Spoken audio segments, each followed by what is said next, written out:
I'm not your grandmother. You were born from a low-educated woman who married into the family, so you're just a stranger.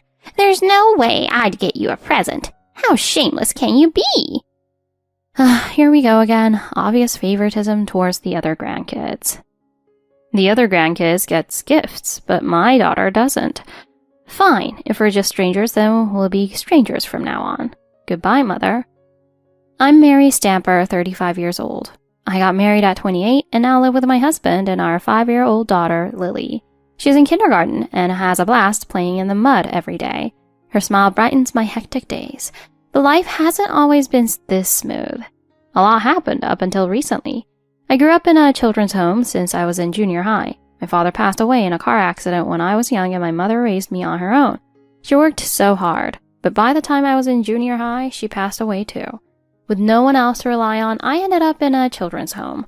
There were younger children at the home, each dealing with their own family situations, so as one of the older kids, I naturally started looking after everyone. After graduating high school, I set out on my own. I lived alone in a cheap apartment and worked a clerical job. Going from a lively place to a quiet, solitary life felt lonely at times, but I got used to it. After a few months, I grew accustomed to the routine of my quiet job and life. One day, as I was passing by a wedding venue, I saw a bride and groom walking down the chapel stairs in a beautiful wedding dress. The sight filled my world with color.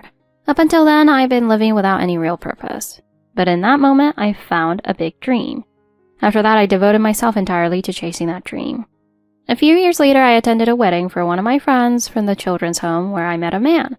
That man is now my husband, Ken Stamper. Are you a friend of the bride? Yes, we grew up together. How about you? I work with the groom. He's my junior at the company. That casual conversation blossomed into a connection. We started dating. Ken graduated from a prestigious university and worked in sales at a major trading company. He was the definition of an elite, but was humble and kind. Those traits drew me to him, and we eventually got engaged. The day came to meet Ken's family. That day left a lasting, shocking impression on me. Hello, my name is Mary. I've been dating Ken. I carefully chose a blue dress for the occasion and went to meet his family.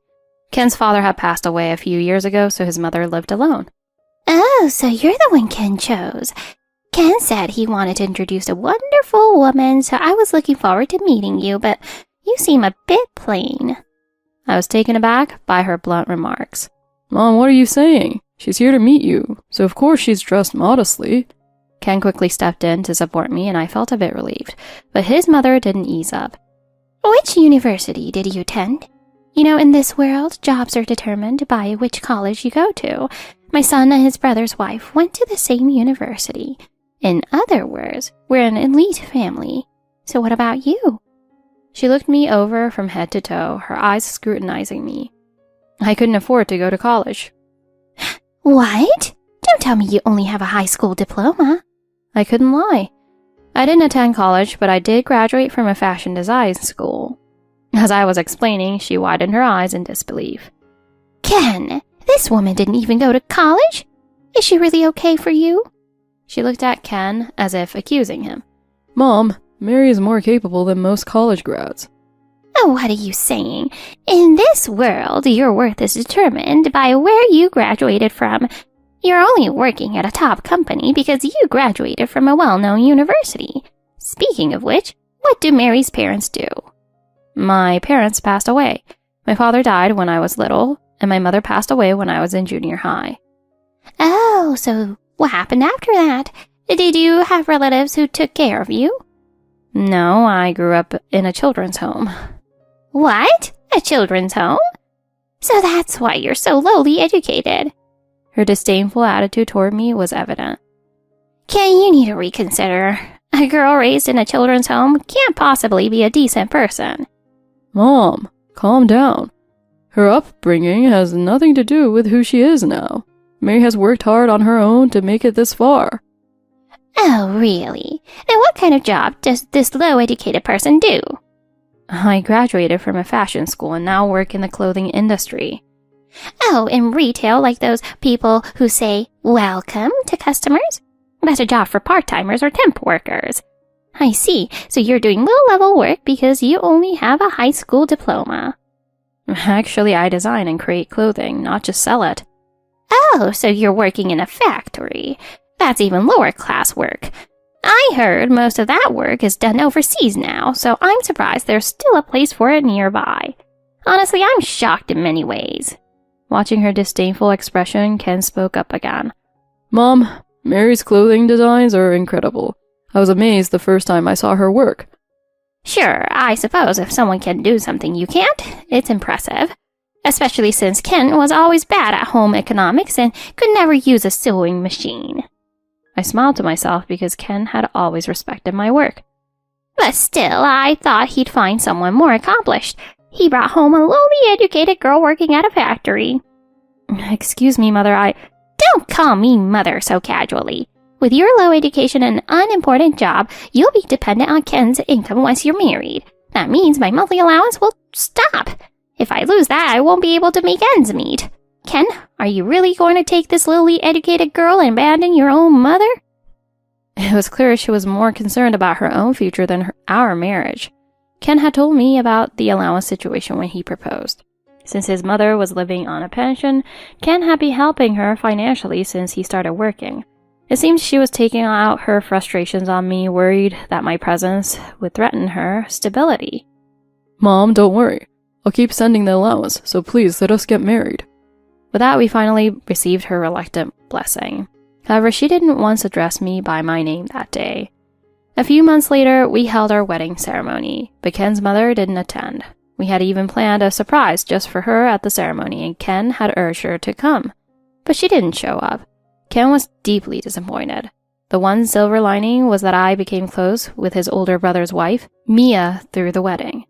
Mia already had one child and was 9 months pregnant with her second. Despite being heavily pregnant, she attended our wedding. I arranged with the venue staff to serve her only soft drinks, and I made sure she had blankets to keep warm. Mary, you're so thoughtful. Today's ceremony was lovely and you have such great taste.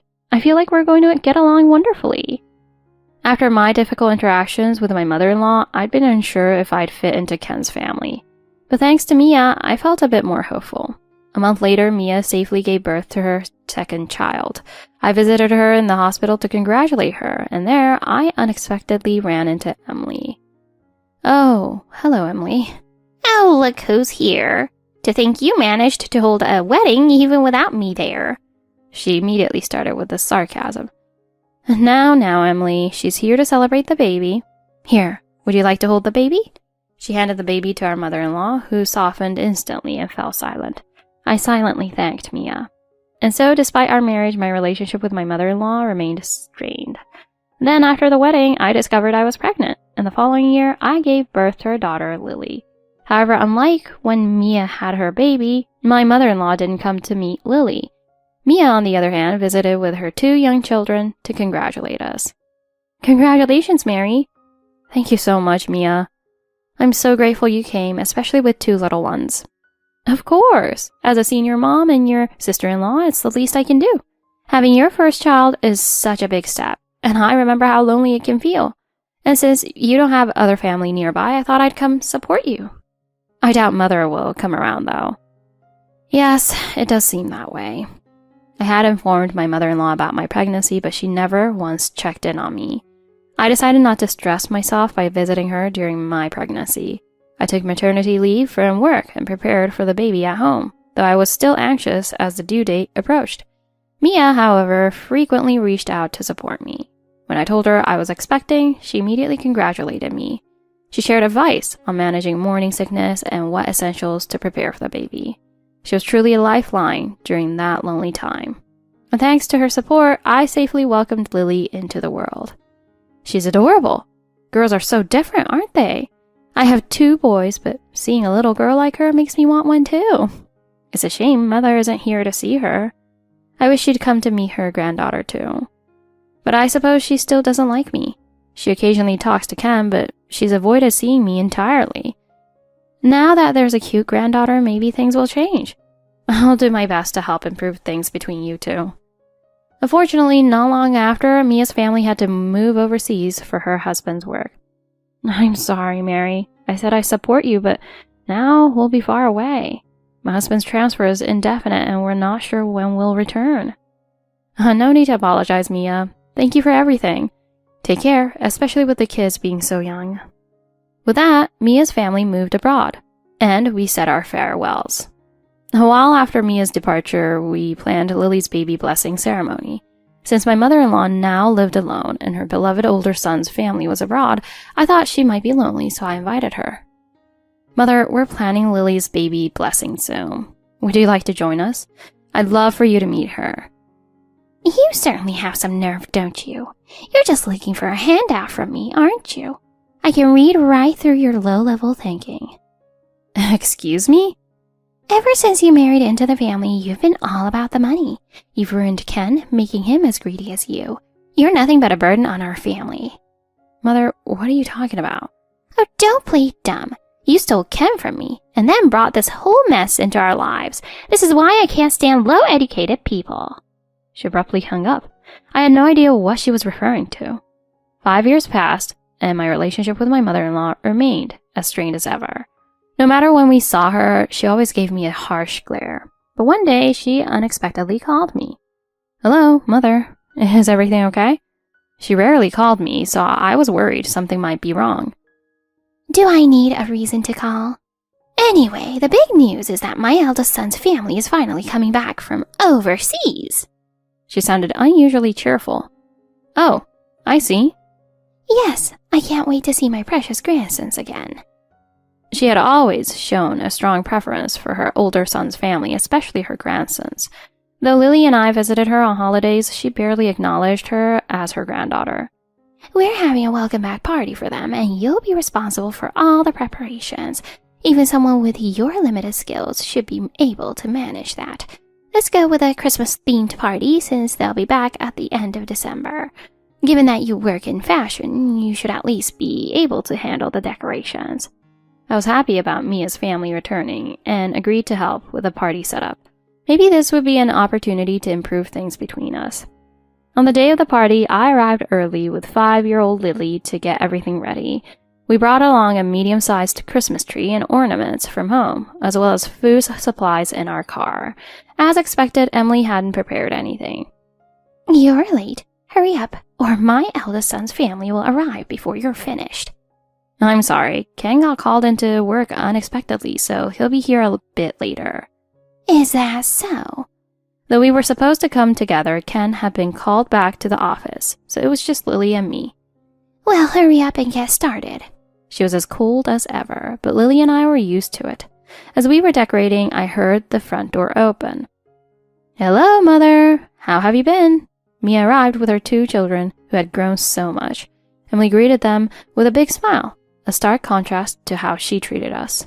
Oh, welcome home. I've been so well. Was it cold outside? Oh, come on in, quickly. Where's Tom?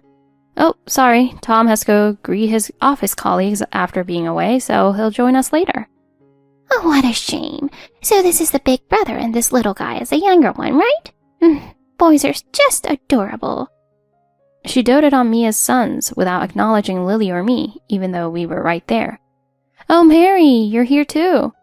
And Lily, you've grown so much. Girls are so much fun to dress up, aren't they? I love her outfit today. Such a great sense of style. Lily beamed with pride at Mia's kind words. Mia's attentiveness was as wonderful as ever. Oh, that reminds me. Today's a Christmas party, so the kids need presents. She handed out gifts with a warm smile, saying, Here you go, big brother, and here's one for the little guy. I hope you like them. Mia's children thanked her politely. Aren't they such smart kids, saying thank you so properly? Seeing this, Lily hesitantly asked, Grandma, where's my present? Emily's face twisted into an angry scowl. A present? How greedy. I'm not your grandmother. Why would I have a present for you? Shocked, Lily burst into tears and clung to me, crying. Mommy, why is Grandma mad at me? Did I do something wrong? You put your child up to begging for a present? This is why I can't stand people like you with no education. You and your daughter are outsiders in this family. My sons went to elite universities, but you're just a high school graduate with a low-class job. I don't recognize you as family.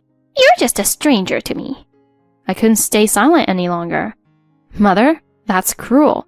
You made us decorate everything, but you call us strangers? Well, you are strangers.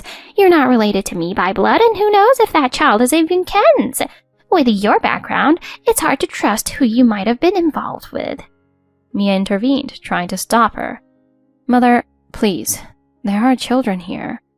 Oh, right. Leave it to Mia to think of things like that. That's the difference between someone with a degree and you, Mary. You know, Mia has been sending me monthly support without me even asking.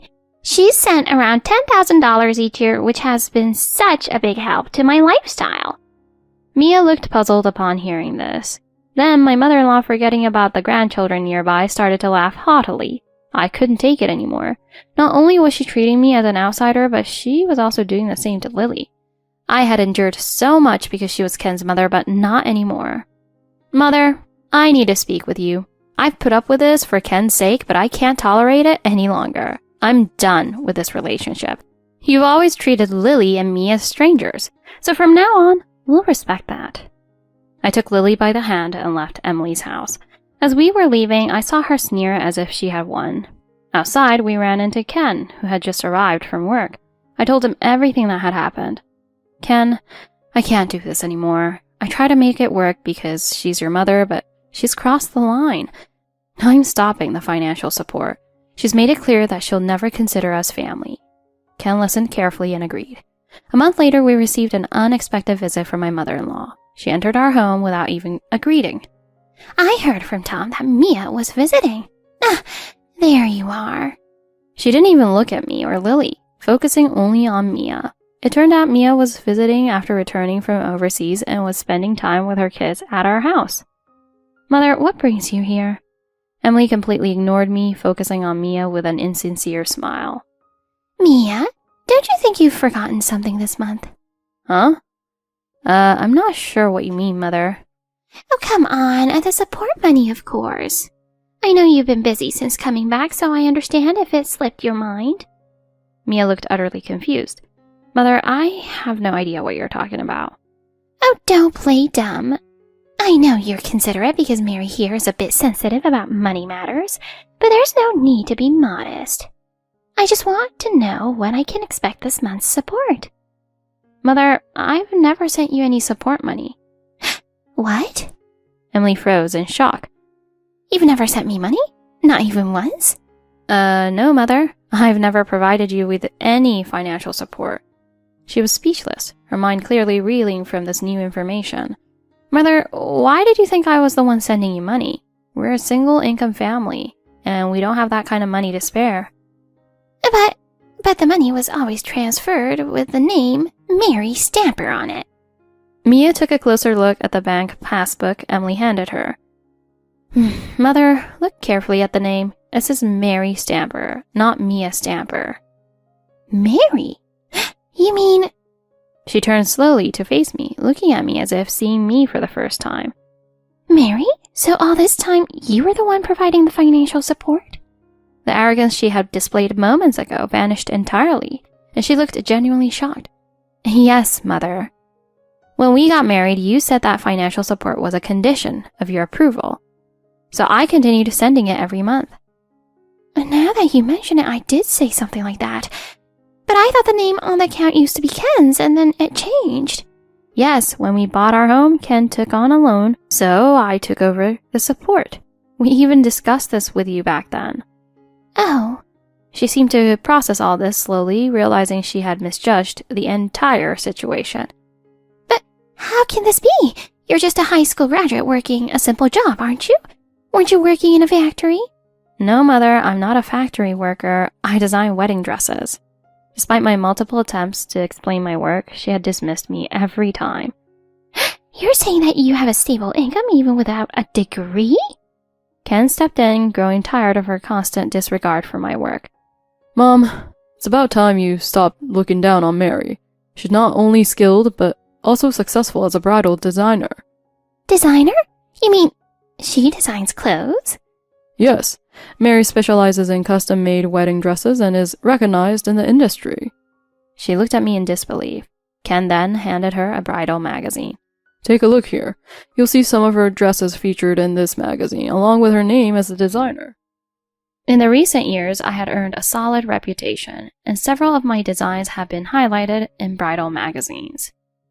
A high school graduate's name in a magazine? Impossible! She stumbled back, looking defeated as she sat on the floor. Mother, didn't you know Mary's work? She's known as one of the top 5 designers in the industry. Her work was even showcased at our wedding. And then why didn't you tell me? I tried many times, Mother. But every time I tried, you dismissed me. I even wore my own design at our wedding to show you, but you didn't attend. I planned to reveal my work to her in a meaningful way, but she hadn't come to see it. She seemed lost in thought, muttering to herself. Mary, you're a respected designer? And then why did the financial support stop this month? You must be doing well enough to keep it going. Mother, you called us strangers. If you see us that way, then it's only fair that I stop the support. Strangers don't support each other financially. But I have plans with my friends this month. Without the support, I won't have enough to enjoy my life. Ken stepped in again. Mom, Mary wasn't sending you money to fund your social life. She was fulfilling the condition you imposed. But you treated her and Lily as outsiders, despite her generosity. Mary, please, don't cut off the support. That money brought joy to my life. But you can still live off your pension, can't you? I don't have the resources to support someone who doesn't consider us family. She let out a desperate wail. Mary, please. You're still family to me. All that happened was a misunderstanding. Please continue the support. She looked at me with a smile I had never seen before, a false, pleading smile. But I couldn't overlook how her misunderstandings had hurt both me and Lily deeply. I'm sorry, but that's not a little misunderstanding. Lily was hurt by it, and so was I.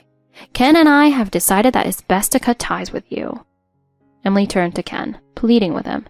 Ken, please, don't cut ties with me. I have no one but you and Tom. But, Mom, you hurt the people who are most important to me. I've appreciated everything you did for me, but I can't stay with someone who disregards my family. Have you ever apologized to Mary? I'm sorry, Mary. Tears streamed down her face as she begged for forgiveness. Ken looked at her conflicted. But without the support, I'll be left with only my pension. I'll lose my social life and be alone. Ken looked at her, shaking his head. If that's what matters to you more than family, then I have nothing more to say. After that, we officially cut ties with my mother-in-law. However, we continued to maintain a good relationship with Mia's family. Despite this, Mia also struggled with my mother-in-law's constant demands. Since I had stopped the financial support, my mother-in-law turned to Mia's family asking for help. Mia, I'd love to go out with my friends this month, but I'm a bit short on cash. Could you possibly send me a little bit of support? These kinds of requests became a regular occurrence, and Mia confided in me about the challenges. Although Mia's husband had a good job, they had their own financial responsibilities, including raising 2 young children and paying off a mortgage and car loan. They couldn't afford to support my mother-in-law's social life. Eventually, Mia's husband, Tom, had enough of the constant demands. Mom, if you keep asking us for money every month, we're going to have to reconsider our relationship. After that, she finally became less insistent with Mia's family. Though Mia hadn't completely cut ties with her, their relationship grew more distant. A few months later, I ran into Emily at a local supermarket in the evening. Ken had gone to pick up Lily, so I was alone. Work had been hectic lately with an increase in overseas orders, and I often traveled abroad for business. I stopped by the supermarket to pick up some ready-made dishes for dinner, hoping to save time. I was surprised to see my mother-in-law, who hadn't visited this store before. At first, I thought about avoiding her, but something unusual caught my attention. She was acting strangely, nervously glancing around the store. To my shock, I saw her slip some discounted items directly into her handbag. Emily. She spun around, startled. Oh, Mary. This isn't what it looks like. I accidentally put it in my bag, thinking I'd put it in the cart. She hurriedly returned the item to the shelf and left the store. It seemed I had inadvertently prevented her from committing a crime. A few months later, I heard from Mia that Emily had become a shut-in. She had been caught shoplifting multiple times and was now a known repeat offender in the area. Her reputation in the neighborhood suffered, and even the local children began calling her the shoplifting grandma. No longer able to bear the public shaming, she stopped going out altogether and isolated herself. She had once been highly social, often going out with friends, but now she avoided any social interactions. Perhaps this was the inevitable consequence of her actions. Years later, my work as a bridal designer gained global recognition. I became widely known after a famous artist wore one of my designs for their wedding. My career took me around the world, and I often traveled for business. One day, Lily looked at me with admiration and said, "Mom, you're amazing! When I get married, will you make my wedding dress?" Hearing that made me feel so proud and motivated. Although Lily's wedding is still a long way off, I promised myself to keep working hard until that day comes.